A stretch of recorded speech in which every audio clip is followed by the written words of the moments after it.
Hi everybody, welcome back to All Talk Scottish Premiership, episode 6 this week. Sorry that we were away last week. We understand all our millions of fans absolutely missed us. It must have been hard for them.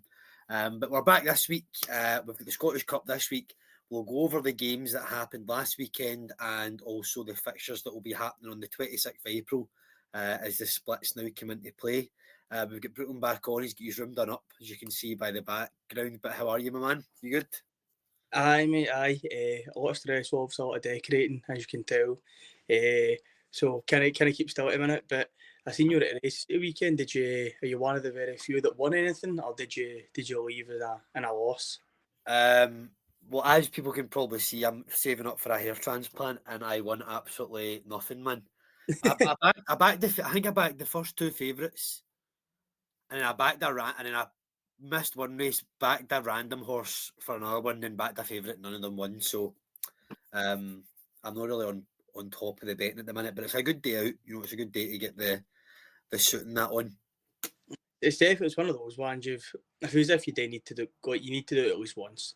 And like you're saying, it's the betting and the winning the money's added to it, but it's more the experience you get caught up in it. Aye, it's a good day. And getting dressed up and that, as I said, a wee plug to getting dressed up. VSN, our sponsors, shout out to them. They'll also be kitting us out with some tops and that. So big shout out to them. And thanks everybody for watching and listening to the show so far. We've got some good feedback. I mean, there's people out there that will probably disagree with a lot of stuff we say, but it's still good getting people disagreeing because you're not going to be right about everything. One thing we never got to do as a show last week is we never got to go over predictions or anything, but I did prepare predictions before. So we intended to record last week and something came up and we couldn't do it. And I did actually prepare predictions. People won't believe me, but for Celtic Killie, I noted down 5-0 and it was 5-1. For Dundee United, St Johnstone, I put 1-1 and it was 1-0 Dundee United, which, St Johnstone didn't get back to winning ways, but we'll get into all the games. I put 2-1 to Motherwell against Hearts because I backed St Mirren to get into the top 6 where you backed Hearts. The game ended 0-0 and that meant St Mirren did get into the top 6 because they ended up winning 3-2. I predicted 2-1 on that. And you'll not believe it, but I actually backed Rangers for one weekend, finally. 2-1, I said Rangers would win, and it was 2-2. And then Hibs to win 3-1, and they won 4-0. But the first game we will actually get into is the Motherwell Hearts game. So Hearts, Brooklyn, you backed them to get top 6, which I don't think was a crazy shout. Even though they were near the bottom of the table with Hibs, they've still got a good enough squad to they should have got there. What do you think's went wrong, and do you think the manager's in trouble? I don't think he's in trouble. I think if Hearts go into that trap of just continually changing managers, you've seen it doesn't work for 99% of clubs. So I don't understand why they would continue to do it. What does confuse me about the situation, though, is Shankland being dropped. I mean, he's not been in great form this year, but he's still the club captain. He's still the club captain. He's still a Scotland international. He still scored 30 goals last season. And probably your biggest game of the season, because obviously they've got the semi-final coming up, but the biggest game of the season to that point was at the weekend. Why you're not starting the club captain and your main striker's beyond me? And I think it makes it worse because it isn't, as you said, it's not just dropping a striker. You're also dropping your captain. Like, I know it's a kind of weird one, but I think, see if out of nowhere a team dropping their striker, there's maybe a reason behind it. He's injured, he's not been on form, or they might not be better in that game, but it's the fact you're actually dropping your captain as well. Like, and it is it's a strange thing that Neil Critchley's done. And so, do you think? So you're saying you don't think he's under pressure losing his job, but do you not think when he's making decisions like that, it doesn't help him? I think it doesn't help him in any other circumstance except for the fact that Shankland's contract's up and he's still not signed a new deal. So if you're the Hearts board, you'll look at it and go, well, he's going to outlast Shankland. The manager will outlast Shankland, realistically. I think obviously they've been aware for the best part of probably 12 months now. Shankland won't sign a new deal because you would maybe look at it if your Hearts and go, well, if we get rid of Critchley, will will Shankland stay? I think that option, that ultimatum's completely gone. I think it seems as if Shankland will go. I've seen the rumours that he was at the Rangers game. That means he's signing for Rangers. I think that's a long shot try to put two and two together like that. To be honest, but I've said before on the show, like I would take Shankland on a free contract in a heartbeat. Yeah, I mean it's weird because it's one of the ones, whether he's free or not, he's still going to cost the club money in terms of wages. So is there a point even giving a player wages when the new manager might come in and not want him anywhere near the squad? Not anywhere near the squad, but like, do you think Shankland is better than Dessers? I don't.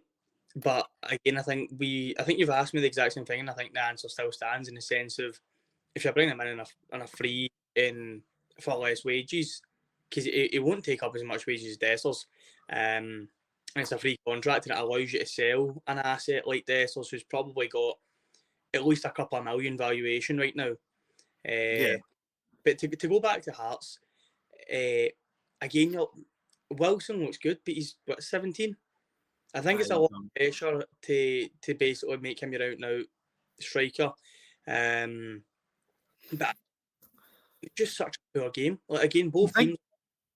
the split's unfair in the sense, but just jumping ahead quickly, the fact that St Mirren could lose this weekend and Hearts could win, and that would put them above St Mirren, but they can't actually go above them. In a sense, it is a little bit unfair, but you also at it and go, well, Hearts put themselves in that situation. They had like how many games are played before the split? You're maybe 23. So if your last season, if you're saying right, there's 5 or 6 games left, either 5 or 6 massive games, depending on where you are, and especially the relegation battle. But you've had 33 games, you know what I mean? And again, that it was in the Hearts' control and their power. If they won, they secured top 6. And well, they would have probably secured it last weekend as well. But I know they went down to 10 men, and I know we couldn't really talk about it because I had done the show. But obviously, they get beat at home 1-0 to Dundee United. They went down to 10 men where I don't know if you've seen the red card, James Wilson. I don't know. I do think it was maybe a red, but I think I think what I was talking about this as well, and I'm trying my best not to talk about Rangers and Old Firm, whatever else. But what I was saying to someone the other day, right, is for example the Robin Proper red card in Europe. By the letter of the lot's a red card.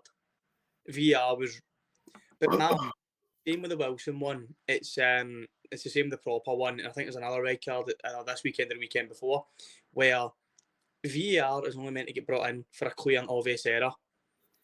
I would say that the Robin Proper one isn't a clear and obvious error because the ref books him. The ref gives a free kick, so it's not clear and obvious. I think with the Wilson one, when it is so contentious and so many people could argue it is or it isn't a red card, again, is that where VAR really needs to be getting involved, where it's again stopping the play, slowing it right down, wasting 5 or 10 minutes, putting Hearts into 10 men, all for basically again an argument that people can easily make and say, well, it's not a red card.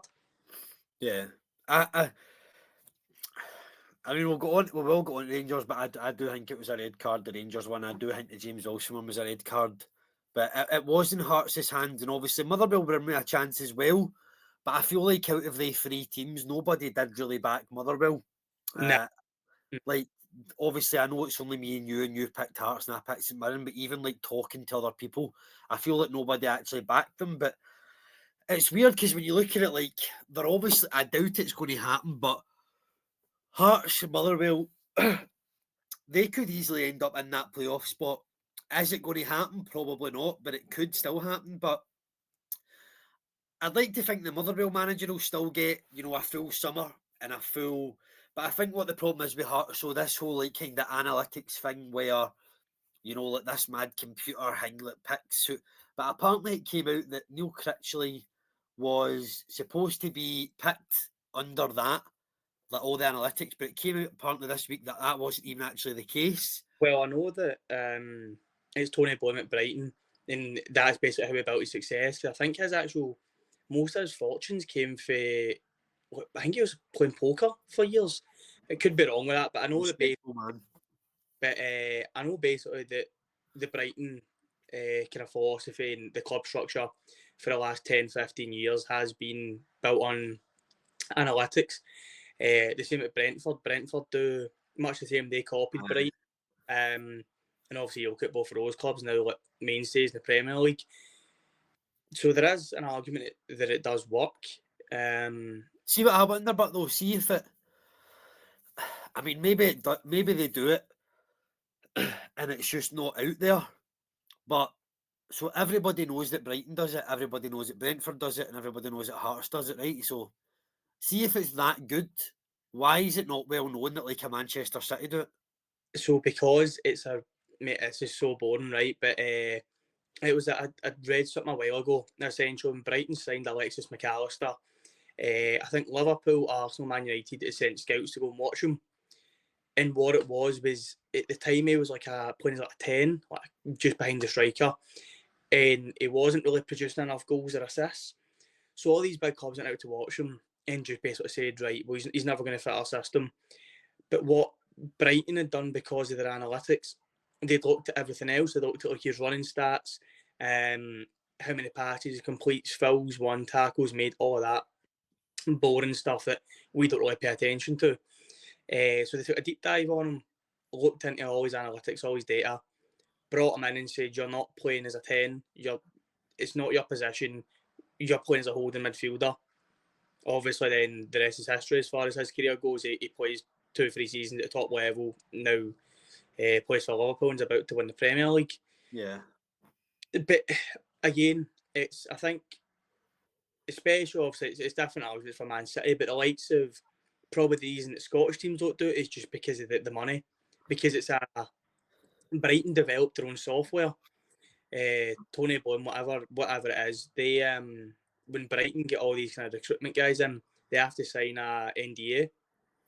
So it means that no one ever knows how it's done, and it's a whole again because you don't really know what you're looking for. Because I get so why do you think that a Tony Bloom butts that went and done it like a Hearts and not went and done it like a Celtic where, yeah, you probably don't need to do analytics because no disrespect, Celtic could probably buy a player from the Championship and he could still end up a league champion. The Championship in Scotland, and he technically could still end up as a league champion. You know, if you play 5 games and you're going to win the league, you're a league champion. But why do you think a Tony Bloom has not wanted to do it? It's at like a Celtic and be able to like help a Celtic progress in Europe or a Rangers progress. Why do you, like, that's what I'm saying. Like, why, if it was that good, why is it not happening at these big clubs? And I'm not saying Hearts aren't a big club, but why is it happening at like a Hearts and not at Celtic or a Rangers? I think as well, but see if I'm right in saying, like I said earlier about like kind of making a lot of money playing poker, he probably sounds ridiculous, but he probably does like a gamble. So he'll probably look at it as well and go, the main two, the monopoly in Scotland is Rangers and Celtic. Can I bring Hearts back to what they used to be? And there's like we said, Hearts are a massive, massive club. Basically, every fan in Scotland says it should realistically their stadium should be the national stadium, or it's everyone's kind of favourite away day. So there's a lot of revenue to be made in Hearts, and as well, you look at it and go, if you can somehow, I mean, Hearts' profit margins, I imagine, are completely different to Rangers and Celtic. So if Tony Bloom can look at it and go, I can bring in a player at 10,000, I can flip him for 1 million. That's massive for the likes of Hearts. And then you'll probably look at the stadium, the culture. It'll be a load of things that we just don't see as fans. And I think probably the other thing is it's probably easier to get into our Hearts the more it is a kind of Rangers or Celtic, just because especially Celtic, I think they've kind of got their board members and their structure set. And also Rangers now, you're kind of looking at the 49ers, so it's maybe just the actual initial investment is completely different, but it's massive for Hearts to miss out in Europe. Yeah. the kind of main takeaway as well. Well, they could still get it if they win the Scottish Cup, but do you think Motherwell and Hearts, they both stay up? Obviously, Motherwell sitting in 8th on 39 points, and Hearts 7th on 40, but Kelly's down in 9th on 35, and Ross County 10th on 35. So there is, there is a 4-point gap there. So do you think they two remain up, basically? I think so. I don't see Kelly clawing a way out of it. I can't even remember. I think maybe a few weeks ago I said they might have. But they just seem to be getting worse and worse, mate. Like, I know it's Celtic, but it's just every time you watch them, there's no takeaways, there's no positives. I think we obviously both said that McInnes's experience and whatever else, but I think he's left himself too difficult a job. And even a Rangers and a Celtic, a Hearts, they can beat any team 4, 5, 6 in a day. But the difference is when you're already struggling, you've been struggling all year, and that's the game just before the split. I think that'll take a toll on them. I think it'll be extremely hard to back for it.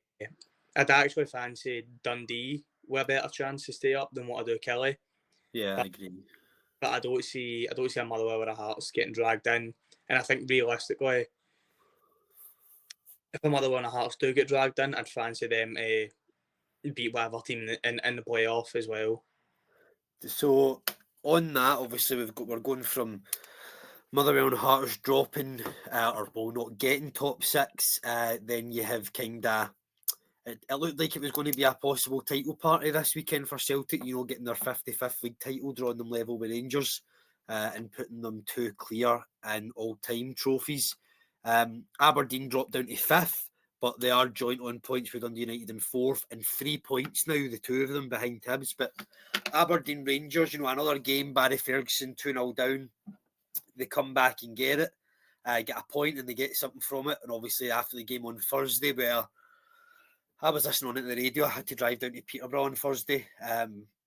So I was listening on the radio, and to me it sounded like Bilbao never really showed what everybody thought they could have shown. I honestly thought Bilbao were going to run over the top of Rangers. Obviously, I listened to it on the radio. They potentially did.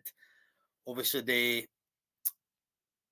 they got that goal, which got disallowed. Then they missed the penalty. Liam Kelly possibly number 1 as well now for Rangers, even though we'll get into it. But should have maybe saved the free kick on Sunday. But just on that, what do you make of that? Rangers going 2-0 down yet again. Like, I know it means a lot of changes, but I mean, it's still Rangers. You're going 2-0 down. You're enough every game. It goes back to like what I said. Basically, a few years ago, I don't think Barry Ferguson, as much as a club legend, and I don't think he's done that bad a job. I don't think he's the one for the job.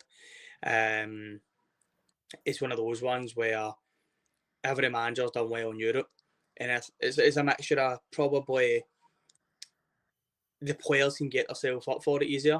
They want to impress more, and they just seem to give that extra yard.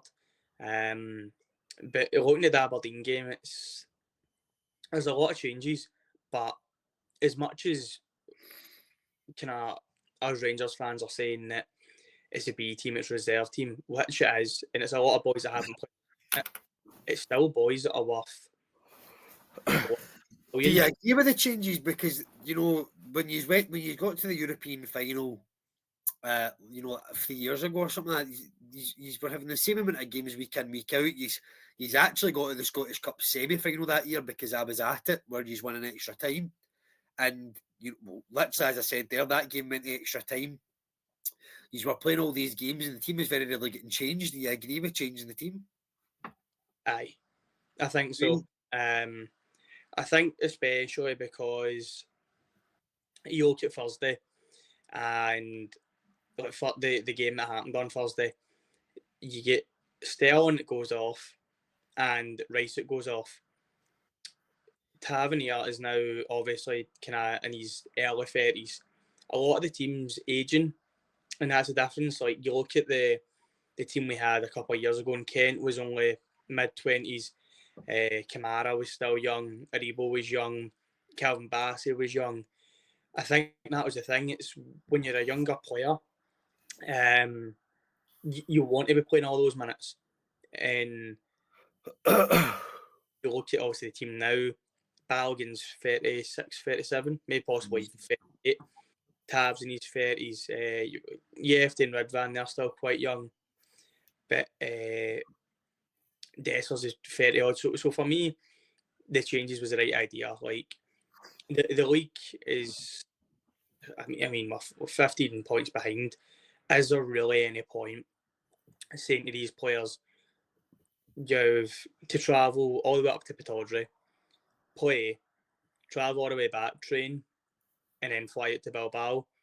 But would And the players probably still not have travelled with the squad anyway? I think a few of them did. I mean, you look, I think Tav was on the bench and he had to get brought on quite early because of the sending off, and then we get another injury. I can't even remember who it was. There's been that many this season, but Do you think they'll go through? I'm still not sure. The Rangers voodoo might come into play, but I don't know. Obviously I'm positive what every game, and apart from the Bodo game, where Bodo are incredible at home, I think all the other games were a draw. I know we said this last time Rangers got there, like, oh, I don't know if they'll get there, I don't know if they'll get there. But I just think football has changed so much in a few years, and I don't think Rangers are as good. So, see the Rangers team 3 years ago, if they came up against Man United, I'm telling you right now, Rangers are through. Whereas I know Man United, and I know you're going to hate when I say this as well, but Man United are stinking, right? But I genuinely think over 2 legs they could put 4 or 5 past Rangers, and on aggregate, I genuinely believe that. I know the game at Old Trafford was 2-1, but I genuinely think the Rangers of now are just not good enough for it. I would be more worried for Rangers if they get a Leon. And I know I said, well, Bal will give them a tough game. It just seemed to be one of the nights, and maybe, I know this sounds stupid, and people say, oh, teams play better down to 10 men, but that probably gave Rangers more fight, because it made them go, right, we need to be more as a team now, we've got one less person. But it's one of the ones where I reckon, and I know it's all if, buts and maybes, see if Bilbao hit the back of the net early doors on Thursday night, it's generally 2 or 3-0. And I just think they'll be too strong. They've got a great set of fans as well. I don't want to say it in daft and put any money on it or anything, but I'd be honestly baffled if Rangers go through. Do you know, mate? I think what's important to note though is Rangers' best performances this season, whatever it may be, is counter-attacking football, especially in Europe. And we lost that on Thursday because of the sending off. So I agree that you can become more compact and resilient with 10, but all our attacking threat went. And even at that, Dessers has a header right at the end of the first half that he should maybe at least be hitting the target from. So when you're going away, you've got that same setup. You've now got Suter back. You've now got Diamande back. And Dessers' best performances for Rangers have been away in Europe. Jokic Betis, Fenerbahce, just to name the kind of last 2 this season. I mean, Bilbao are still an incredible team, and it's still going to be extremely difficult. But I wouldn't. I'm trying my best not to think about it, to be honest, mate, because it's just nervous. Like, it's not one of those where I'm quietly confident or I think we're going to get better. I'm just not sure how it's going to go. But if I would actually rather a Man United, because we played Lyon the start of the season and they tore us apart. That Ryan Cherky was an absolute joke. And then they have a young Brazilian winger who's actually, he was injured for the first leg of the Man United game. I don't know if he's second, but mate, that boy was an absolute joke. So I'd rather play Man United than, because I feel Man United defence can get got at. I think Dessers would actually be able to bully the defenders, and because United play the 3 at the back, I think Dessers would be able to pull them from side to side. I think the energy in our midfield, obviously Casemiro's still a level above anything the Rangers have got. But as far as legs go, if you just put someone on him and just try and make him basically say stop him for any forward passes, I think you could actually find us beating United over two legs. But I'd be more scared to play Leon. Yeah, I'll be.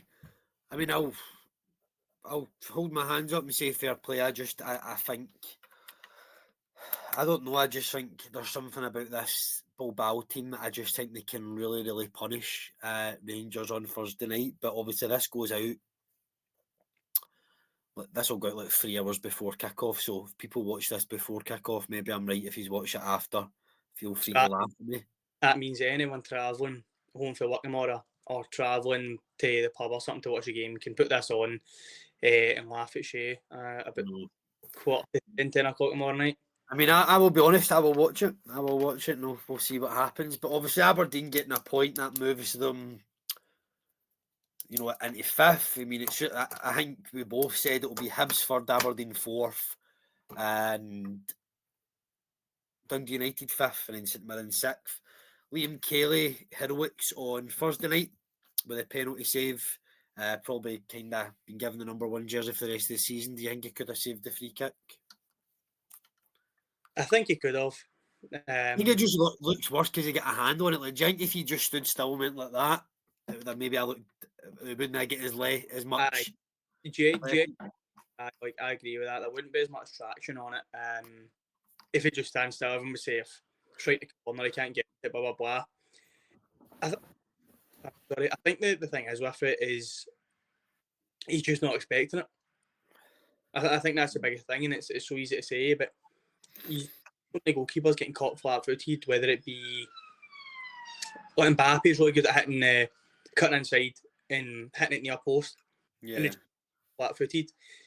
I think that's all it is. I think he's not expecting it. Because you can say at the end of the day, Liam Kelly, he best man Thursday because even his distribution with the ball at his feet, Butland just kicks the ball. Like the ball will go to him. He doesn't take a touch ever. Just kicks the ball first time. Kelly looked quite confident and assured. So I'm not gonna. At the end of the day, he could have saved it, but it's so easy for. Like realistically, how many times do you hear a goalkeeper telling a striker how to shoot or how to score? But any single outfield player, like you were a striker, can I play out fullback, whatever it is. It's so harsh to tell a goalkeeper how to do his job. I know, but he'll probably be number one for the rest of the season. So fair play to him because he did play well on Thursday night. Just because we've spoken about Aberdeen and Hearts there, obviously they're in the Scottish Cup semi-final on Saturday. Have you got a wee score prediction for that one at all? It's going to go to extra. I've just wrote mine down there. It's going to go to extra time, maybe penalties. So it's either going to be a 1 each or 2-1 Hearts. I've wrote 2-1 Hearts. So do you want to go 1 each Hearts on pens, or do you want to go 2-1 Hearts? I'll go 1 each Hearts on pens. 1 each Hearts on pens. Okay. So that game's on Saturday. So that I reckon. I don't know, especially after kind of slaughtering Hearts. I don't know. I feel like Hearts are just like you always see them in the Scottish Cup final for some reason. I'm telling you now, if Shanklin is dropped for that, then I think he might just drop himself the rest of the season. I think he won't train. I know. Well, you could also look at it in the aspect as what was a bigger game for Hearts there, that game or this game? Maybe it was I would argue Motherwell. Really? Because at least with that, you're putting yourself in a really good position to get European football. Whereas with that, you're gambling like massively because it's not just if it was a final, I'd say it makes sense, but you've still to beat Aberdeen, and then you've to beat St Johnstone in the final. So it's a lot to ask. Yeah, well, it'll be a good game, and obviously it'll be St Johnstone Celtic on Sunday. And on to Celtic, 5-1 against Killie. Was just a game in the first half, really, is what it felt like, and possibly goal of the season for Carter Vickers. But James Forrest back in the starting 11. Obviously, Kuhn's been a bit hopeless. Obviously, the past couple of games, and I actually said to you, Celtic need to just the league is won. They just need to start performing, and they did that against Hearts. A couple of weeks ago, was it what 4-0 or something like that against Hearts, or 3-0, but in the first half, and it stayed 3-0. But a great performance. But then they go to St Johnstone, concede in the 5th minute and get beat, and that's it. Probably the worst game of football ever. But 5-1, a good result, and I've kind of backed Derek McInnes up every week, but I feel like he's in a bit of bother. I think we did say we think Kelly would maybe end up in the playoff, but I'm kind of feeling more towards that now, especially. I don't know. I've actually already done my predictions for next Saturday because I want to do them this week so we can maybe change them next week. But I think Kelly are in a real bit of bother, to be honest with you. Aye. I can see McInnes maybe walking at the end of the year.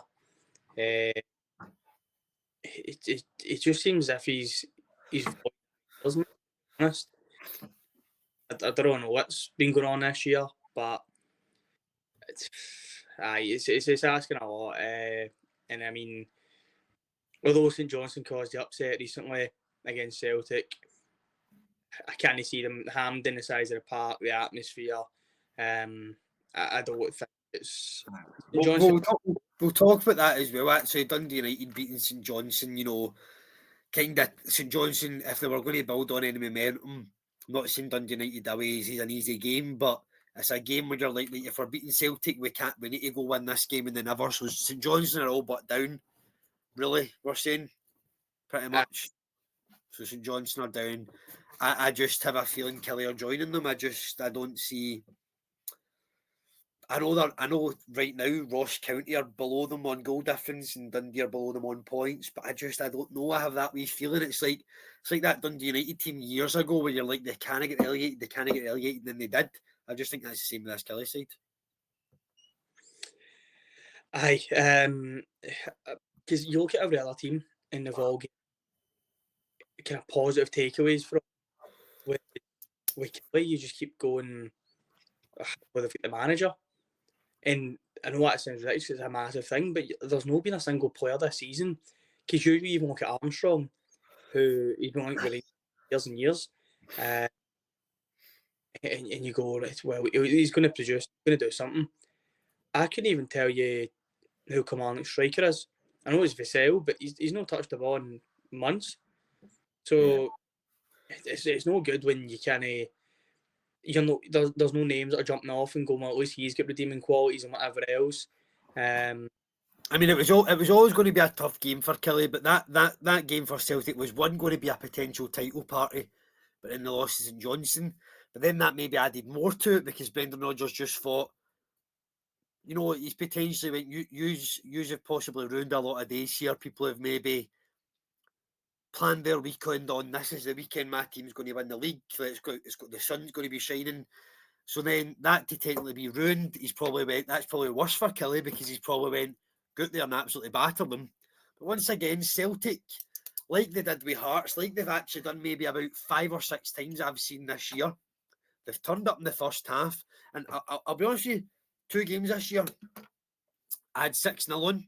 They were 5-0 up at half time and it ended 5-0. The Hearts game I had 4-0 on and it ended 3-0 at half time. So it was 3-0 at half time, it ended 3-0. Like, I feel like even Brendan Rodgers' first stint, you probably won't want to remember it. Celtic Rangers 5-0. Celtic win the league. Celtic were 5-0 up in the 55th minute, right? I'm not saying every game or every shot they can take in that game will hit the back of the net, but why in football does that just stop? Why can a team score 5 goals in the first half? Or was it 4 goals? It was 4 goals in the first half, possibly a fifth in the second. How does it just stop out of nowhere when...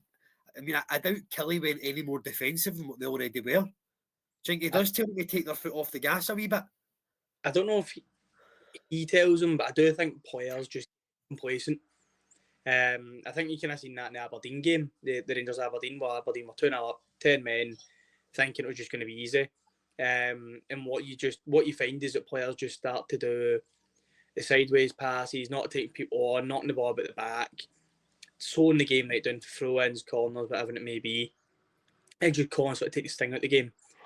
I think that's kind of what you find is just when you get to these certain results, these certain scorelines, I do think that they just get to a point where they're just like, there's no need to press, there's no need to Yeah. keep. There may be thinking as well, they've got I know I'm saying why would Rangers rest players, but that's the more of the manager. You're saying that this could be the players. The players also might be thinking, I've got a semi-final next weekend and I've potentially got a final. Do I really want to be blowing my arse out when I've got the chance to be in a treble winning side? So I do understand it from that point of view. And look, I'm not expecting any team in football. Look how good Barcelona were the other week against Dortmund, but then they've lost 3-1 last night. You're not going to win every game 5-6-0. But I just think with Celtic this season, it's been stop start in games. Like they either start a game quite slow and it's bang bang bang, and then it slows again, or it start a game fast and it just slows right down. And so obviously, do you think on Sunday they go through, or do you think St Johnson get another victory over them? I can't keep a Hearts Celtic final, if I'm being honest. And then I do give Hearts a bit of hope if that's the situation. One of those, it's weird because I definitely fancy Hearts more than I fancy Aberdeen. Sense if they're playing Celtic, I would fancy Hearts to cause more problems. Yeah, I've went 3-0 Celtic on Sunday. My bold prediction is a James Forrest goal and assist. That's me. So see the stat that he's going for, is that only in the league or is it seasons? Where he's like, It's seasons, so he could literally score that. He could score this Sunday, and that will be him. right, okay. He could have actually scored against St Johnstone the other week, but it was a okay save for the keeper. But that's the thing. Obviously, I know we never done the show last week, but it's hard to sing your praises about St Johnstone when they go and beat Celtic, but then they go lose to Dundee United. And also obviously Dundee never picked up a result as well that weekend there. But what's your prediction for Sunday? 4-1. 4-1. I was going to say, it could be one of the ones where St Johnstone go 1-0 up again and Celtic just go, nah, no way. To be honest, my bold prediction is going to be one each for a while. And Celtic will just get set, then that'll be a third and a fourth. I like that. It's a wee bit of tension there. So, next, 2 other games, Hibs and St Mirren. So Hibs 4-0 over Dundee, absolutely smashed them. I think that's 17 games unbeaten in the league because they lost to Celtic in the Scottish Cup, and St Mirren with a late goal to get them that top 60. Look, I mean, Stephen Robinson, 3 years in a row with St Mirren in the top 6 when he was at Motherwell. He got them into 2 finals in the one season. And then Hibs, David Gray, absolutely incredible. So do you see Hibs getting that third spot? Then obviously they'll be away to Aberdeen next week, but do you see that being theirs? Aye. I think they've put well in a position where it's entirely theirs to lose now. I don't actually see the teams around them doing much damage to them. They're really, I can see them beating Rangers further down the line. I think they'll have enough to beat St Mirren, but then it's basically they'll just need to be thinking about next season as well and how they've got to deal with if Martin Boyle leaves, and I'd imagine some club's going to come in for Cadden. But I can see Hibs win against St Mirren at the weekend. Hibs are away to Aberdeen, sorry. I meant to say. But St Mirren, do you think, see like a Stephen Robinson, do you think I know they've just got above Hearts, but do you think getting a Hearts job is bigger than the St Mirren job? Aye. Budget wise, and obviously you've got the derby, and so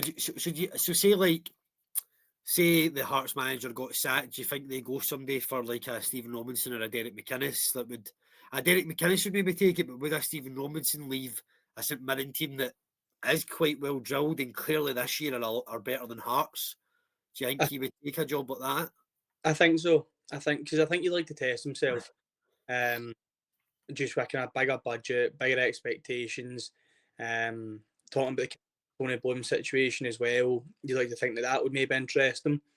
Because it means that he can basically go in and say, look, this is my philosophy, this is my ideas. It's worked at 2 or 3 different teams. This is sort of profile of player I'm needing. Go find me one. And I think he'll do a really, really good job with them. I think he would actually get Hearts to third, guaranteed next season, if he comes in. But I think it's a bigger job on paper. Do you think David Gray will be one of them people at Hibs where I'm just thinking of Peterborough here because I went down to Peterborough on Thursday and massive shout out to them by the way. We just went to visit the stadium and I went in and bought a top and we asked if we could get a photo outside the stadium and they actually invited us into the pitch in the changing room and then they won the Johnson Paint Trophy on Sunday to Birmingham, so maybe I gave him a bit of luck. But the reason I'm thinking that is because Darren Ferguson, Sir Alex Ferguson's son, he's been at Peterborough like 4 times. So he's been there, left, came back, like he's done it that way. I think David Gray could be one of the people at Hibs where he might go try another adventure and it might not work out for him. But he's always going to be a Hibs legend, so he might come back. I don't know. Do you think that could be one of the ones he's always going to find his way back to Hibs? I think he definitely is going to category, but I don't think he leaves Hibs. I think Hibs sack him before he leaves. Really? Whenever, aye. He started poorly, and obviously they gave him the benefit of the doubt.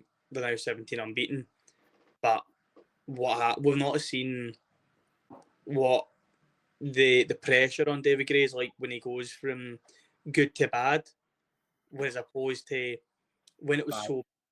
He can only go one way eventually.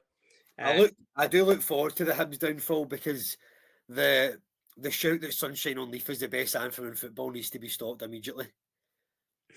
And if people are thinking that I'm thinking of a certain song, I'm not thinking of that song. Go watch AC Milan's anthem. That's an absolute topper. Great shout, by the way. You know the song I'm talking about, don't you? But I'm only kidding on. I don't want to see the downfall of Hibs. Like obviously, when they beat Hearts, that Sunshine and Leaf and that was incredible. But look, I'm not saying You'll Never Walk Alone's the best one because about fucking 6 different teams do it. Don't even know what Rangers one is, to be fair. But you know what annoys me about football in general, right? But especially the kind of quote unquote lesser or smaller teams in Scotland. How sold out of the weekend? Or the 18,000. They never do that, so they show that they can do it. It's the same as St Mirren. When it comes to and it's the bigger games, they manage to sell it no bother. But for the rest of the season, they just pick and choose. I will ask you this then, Brooklyn, and I just thought that I might be finding in it here. Did you attend the games in League Two, but you're a Rangers fan? I didn't have a season ticket at that point. Okay. That is a save there, but no, I get you. But at the same time, like, I would always support my club, but like it must be hard. Like I imagine being a St Johnstone fan and you're actually going there to watch. Like, do you know, and that's no disrespect, but see, as of right now, it must just be brutal. Like, and the next weekend or the weekend after, they're going to a football game knowing their team's getting relegated. Aye, right. Fair enough with St Johnstone and whatever, like the kind of lower table, right? Yeah. But Hibs are like you're 17 unbeaten. You're like half a sheet there. but they're 17 unbeaten. Why have they waited to know? What about the 5th, the 6th, the 7th game? Do you know what I mean? I know. No, it's a good point. It's a good point. It's a good thing we're not anywhere near Edinburgh, man. Would be getting the high bees chasing us, man. But that I don't want to see a Hibs downfall. I'll admit I've shot it a wee bit there, but I just don't believe that is the best anthem in football. I believe generally, if you're watching this after this, watch the full show and go and Google the AC Milan one. You get a shout for any? Yeah, I do, mate. Real Betis. They get someone like a violin on, mate, before the game, and the light show, mate, it looks incredible. I agree. I actually agree with you on that one. So if you're watching or listening, go play these. If you're listening on Spotify, if you're driving your car on Spotify now, pull in, cue them 2 songs for after the show. But honestly, Hibs going to get 3rd place. St Mirren, they did leave it late, and obviously we've completely no spoke about the kind of bottom half teams there because it was Dundee, Hibsbeat, and Ross County. I think Ross County are safe for some reason, and I just think Dundee will. I think Ross County will get over Killie, and so will Dundee. And obviously, you must think that as well, because if you've already agreed that Aye. we believe Killie will be down there. Obviously, this week it is only the Scottish Cup games for the Premiership, but next Saturday, the 26th, is the first set of the split games. So what we'll do is we'll do predictions now, and I'm going to put it on you actually right now. I was thinking maybe next week we can maybe do something just like our best 11 of the Aye. season. So we can, cause we'll only have the Aberdeen and Hearts game and St Johnstone Killie game to talk about. We'll put a wee spin on it, but by the end of next week's show as well, we'll possibly change what we think is going to happen. But we'll start off. So I've already written mine down. Dundee United Celtic. I've put 3-0 Celtic, so I believe Celtic will be crowned champions next Saturday. 3-1 Celtic. 3-1.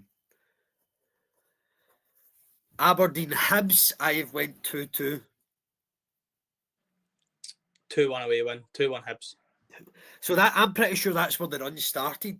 I don't know if you remember the 3-3 game. I think that's where Hibs' run actually started. So could be where it ends. It was like, do you remember that old Nike advert, the Switch? Yeah. Mate, it was Aberdeen and Hibs, because Aberdeen were absolutely flying. Aye. So it was actually, aye. So if just both of our predictions for the games would keep the table the exact same way, because if Celtic beat Dundee United and you've got Hibs Aberdeen would actually overtake Dundee United with my prediction, but if it was your predictions, at third, fourth and fifth would say the exact same.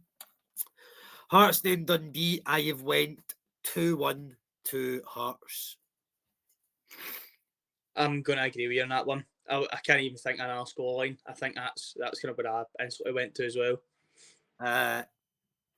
Killie and Ross County, I have went 1-0 Ross County. 2 each. 2 each, okay.